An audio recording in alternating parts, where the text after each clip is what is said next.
Un punto di smistamento di droga in pieno centro storico individuato dagli uomini delle Fiamme Gialle di Vicenza, un appartamento che serviva per distribuire le dosi di stupefacenti nelle aree circostanti e per la zona rossa di Viale Milano.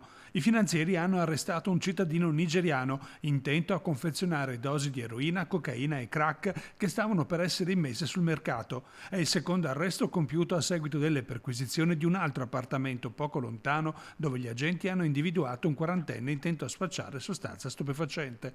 Complessivamente sono stati sequestrati 200 grammi di droga suddivise in 77 dosi. Lo stupefacente era confezionato in ovoli di celofane e palline termosaldate. Oltre al materiale per il confezionamento, i finanzieri hanno sequestrato 900 euro in contanti. L'uomo arrestato è stato accusato di traffico e detenzione di sostanze stupefacenti e resistenza a pubblico ufficiale. Denunciato alla prefettura anche una terza persona come assuntore.